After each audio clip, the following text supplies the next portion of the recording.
I'm going to show you how I create a pony bead hanger for all my projects. I start out with a tail at one end, crochet the number of stitches you want for your hanger, and you're also going to leave a tail at the other end, about at least 2 inches on each end. And then you're going to tighten those tails down. So I remove my hook and I tighten that tail, tighten the other one as well, stretch it out. And then you're going to grab the 2 tails and bring them together, and you'll want to get a needle. I like to use a metal needle, excuse me. And you'll need to go ahead and thread those tails through the needle. I have a little trouble here, but we'll eventually get them on there. So there's one. And then we're going to grab that other tail and kind of wiggle that through as well. And bring that tail through. Okay, and then you want to bring your needle down to where it meets the stitches and then slide it back up so it's nice and straight like that. And you're going to fold those 2 edges over and hang on to your needle and find the spot where you want to attach your hanger to your project. So I have a star here and I'm going to use one of the points like so, but first I'll have to go ahead and place my pony bead on that needle. So slide it right over and down to where the stitches start. And then I can see I've got one of my tails stuck there. I've got to work those tails back out so that we have a threaded needle.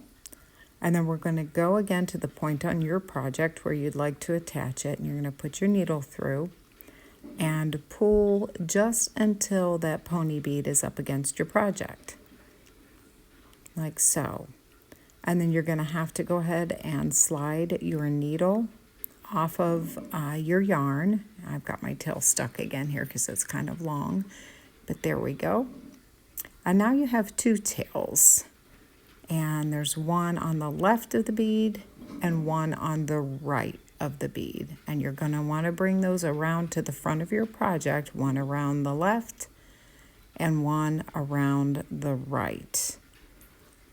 And then you'll crisscross the 2 tails and you'll tie a simple, not a knot, just the first part. You'll crisscross, make a loop, and you're going to pull that tight right up under that bead. Okay, and then you're going to go behind left and right. So now you're taking those tails the opposite way to the other side of your work. And again, you're going to crisscross those 2 tails. So right over left or left over right, it doesn't matter, just so that you're tying that loop. And again, once you have that loop going, you're going to want to pull it snugly up under your pony bead. And then once again, you're going to crisscross your 2 sides. And you're going to tie one more loop because this time we are actually tying a knot. So you'll crisscross and you will pull snugly this time up under that pony bead, nice and snug, really tightly. And then once you've done that, your hanger is completed, and you're just going to clip the 2 tails. So grab your scissors, clip, and you'll clip the other. And this is literally how I make all of my hangers for my ornament type projects. Can work those little tiny cuts up under the bead. And there you have it. Hope that helps.